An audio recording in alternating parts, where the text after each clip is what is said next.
क्या रणवीर सिंह ही नेक्स्ट सुशांत सिंह राजपूत बनने वाले हैं? क्या रणवीर को ही बॉलीवुड खा जाएगा? क्या उन्हें उसी तरह साइडलाइन कर दिया जाएगा जैसे सुशांत को कर दिया गया था? इन सब बातों पर आगे बात करेंगे, मगर ऐसा क्यों बोल रहा हूं? क्योंकि हुआ ही कुछ इस तरीके का है।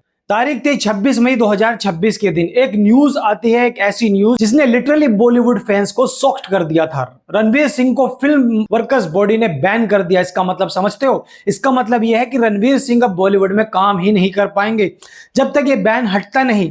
और ये सब हुआ सिर्फ एक फिल्म की वजह से जिसका नाम था डॉन 3। हाँ, वही डॉन 3 जिसकी अनाउंसमेंट आते ही एक के बाद एक काफी प्रॉब्लम होने लगी। इंटरनेट दो पार्ट्स में डिवाइड हो गया था। एक साइड वो लोग थे जो बोल रहे थे कि शाहरुख खान के अलावा कोई और डॉन हो ही नहीं सकता, और दूसरी साइड वो लोग थे जो बोल रहे थे कि रणवीर सिंह ने एक अलग ही स्वैग और एनर्जी है इस फ्रेंचाइजी को नेक्स्ट लेवल पर ले जाने के लिए। लेकिन अब सिचुएशन इतनी ज्यादा आगे बढ़ चुकी है कि बात सिर्फ ट्रोलिंग या फैंस वर्कर तक नहीं रही।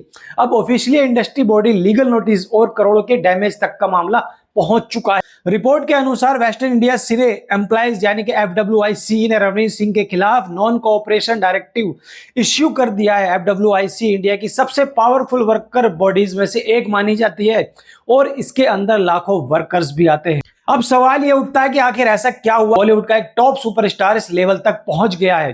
तो पूरी स्टोरी समझने के लिए हमें थोड़ा पीछे जाना पड़ेगा। जब डॉन 3 अनाउंस हुई थी तब मेकर्स ने बहुत कॉन्फिडेंसली रणवीर सिंह को नए डॉन के रूप में प्रेजेंट किया था।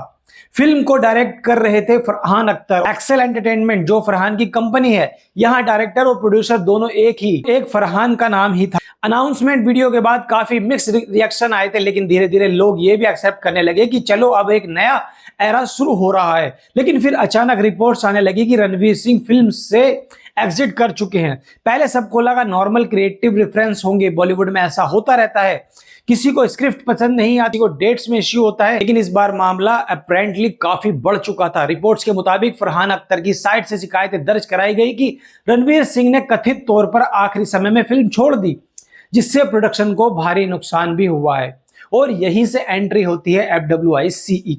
FWIC ने कहा है कि अगर कोई एक्टर इतने बड़े प्रोजेक्ट को अचानक छोड़ देता है, खासकर तब प्री प्रोडक्शन और प्लानिंग में पहले ही करोड़ों रुपए लग चुके हों, और इसका असर सिर्फ प्रोड्यूसर पर नहीं पड़ता, इसका असर उन हजारों वर्कर पर भी पड़ता है जो इस फिल्म से सीधे या परोक्ष रूप से जुड़े होते हैं, जैसे कि sport boy, lineman, junior art designer, department, set designer, technician और अन्य तरीके के लोग। एक बिग बजट बॉलीवुड फिल्म सिर्फ एक्टर्स पर नहीं चलती, पूरी एक आर्मी होती है जिससे उन लोगों का भी घर चलता है इस फिल्म से। जैसे FWIC ने सख्त कदम उठाते हुए नॉन कोऑपरेशन डायरेक्टिव जारी कर दिया यहाँ पर। अब नॉन कोऑपरेशन डायरेक्टिव सुनने में टेक्निकल लगता है, लेकिन सिंपल भाषा में समझो तो ये लगभग इंडस्ट्री बायकॉट जैसा होता है।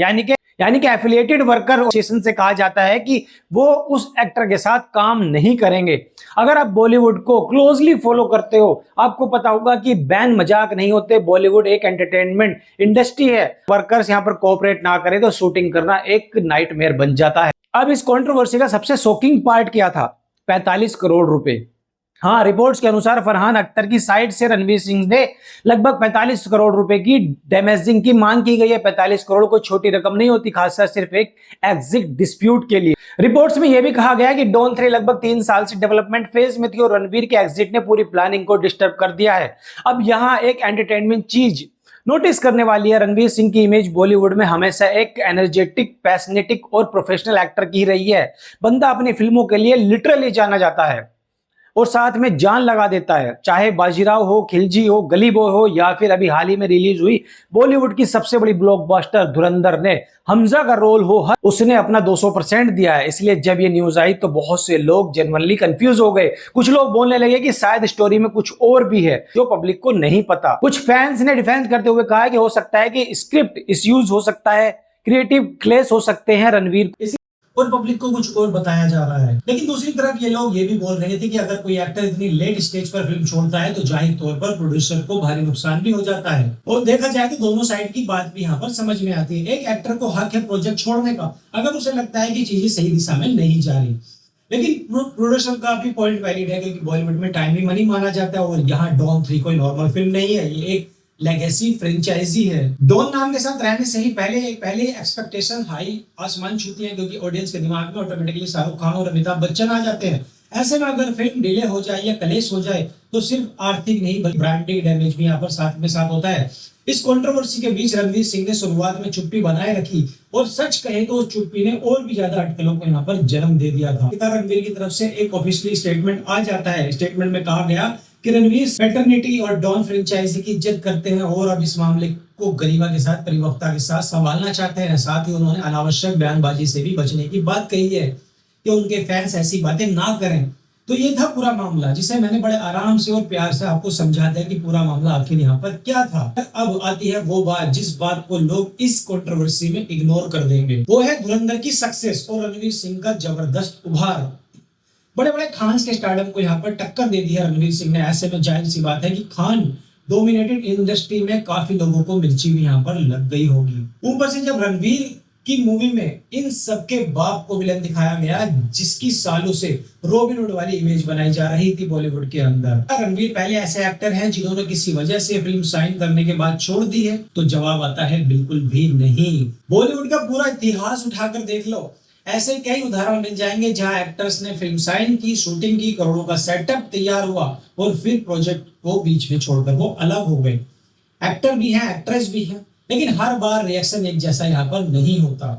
कभी इसे क्रिएटिव डिफरेंस कहा गया, कभी डेट इश्यूज कहा गया, कभी म्यूचुअल डिसीजन लिए गए। यहाँ पर मतलब काम वही हुआ लेकिन ट्रीटमेंट अलग अलग मिला। अब चलते हैं ऐश्वर्या राय बच्चन ने चलते चलते की शूटिंग शुरू कर दी। रिपोर्ट के मुताबिक फिल्म का गाना भी शूट हो चुका था, लेकिन बाद में उन्हें रिप्लेस करके रानी मुखर्जी को लाया गया। शाहरुख खान ने खुद बाद में इस बात पर अफसोस भी जताया था। क्या उस वक्त ऐश्वर्या राय के खिलाफ किसी फिल्म वर्कर्स बॉडी ने बैन अनाउंसमेंट किया था? तो जवाब आता है नहीं। श्रद्धा कपूर ने साइना बायोपिक के लिए ट्रेनिंग भी शुरू कर दी थी और शूटिंग के कुछ हिस्से भी पूरे कर चुकी थी। बाद में वो प्रोजेक्ट से अलग हो गई और परिणीति चोपड़ा को फिल्म में ले लिया गया। प्रोड्यूसर का पैसा भी लगा था, प्लानिंग भी हुई थी और शेड्यूल भी बन चुके थे, सब बर्बाद हो चुका था, लेकिन तब भी कोई नॉन कोऑपरेटिव डायरेक्टिव यहाँ पर नहीं आया था। और अब सबसे बड़ा उदाहरण सलमान खान का है। सलमान खान ने इंशाल्लाह छोड़ दी, क्योंकि संजय लीला भंसाली जैसे बड़े डायरेक्टर की फिल्म थी। अनाउंसमेंट ऑफिशियली हो चुका था, आलिया भट्ट कास्ट हो चुकी थी और रिपोर्ट्स के अनुसार शूटिंग और सेट प्रिपरेशन भी शुरू हो चुकी थी। बाद में सलमान खान कथित तौर पर प्रोजेक्ट से अलग हो जाते हैं और फिल्म सेल्फ हो गई। सोचो कितना बड़ा आर्थिक नुकसान हुआ होगा संजय लीला भंसाली को यहाँ पर। लेकिन क्या सलमान खान के खिलाफ किसी वर्कर बॉडी ने बैन अनाउंसमेंट किया? तो जवाब आता है नहीं। मामले को क्रिएटिव डिफरेंस बोलकर खत्म कर दिया गया और इसी जगह पर लोग हिपोक्रेसी का सवाल उठा रहे हैं, क्योंकि अगर बॉलीवुड में एक्टर रिप्लेसमेंट और एग्जिट पहले से होते आए हैं तो रणवीर सिंह के केस में इतना बड़ा तमाशा आखिर क्यों किया जा रहा है? लेकिन रणवीर सिंह के केस में डायरेक्ट बैन और 45 करोड़ के डैमेज की बात होने लगी है और यही चीज अब लोगों को यहाँ पर खटक भी रही है, क्योंकि सबको पता है कि बॉलीवुड एक कैप बेस्ड इंडस्ट्री है। अगर आप कुछ खास ग्रुप से करीबी हो तो आपकी गलतियों को भी लोग इग्नोर कर देते हैं। अगर आप आउटसाइडर माइंडसेट या अलग पोजीशन के साथ आते हो और वही चीज अनप्रोफेशनल बिहेवियर घोषित कर दी जाती है, तो सच कहें तो ये बहस आज की है ही नहीं, सालों से चलती आ रही है। अब सच क्या है ये तो शायद सिर्फ इनसाइडर्स को ही पता है। हो सकता है कि जनरली प्रोडक्शन को नुकसान भी हुआ हो और FWIC ने वर्कर के हित के लिए कार्रवाई की मांग भी यहाँ पर की हो। अब बहुत से लोग ये भी मान रहे हैं कि बॉलीवुड में सिलेक्टिव आउटरीच भी बहुत पुरानी चीज है। आप क्या सोचते हैं इस पूरी कंट्रोवर्सी के बारे में? ये मुझे कमेंट करके आप जरूर बताइए। जाते आते आपसे ये रिक्वेस्ट है, अगर आपने चैनल सब्सक्राइब नहीं किया तो चैनल को सब्सक्राइब कीजिए, वीडियो को लाइक कीजिए और दोस्तों में शेयर करना ना भूलिए। जय हिंद।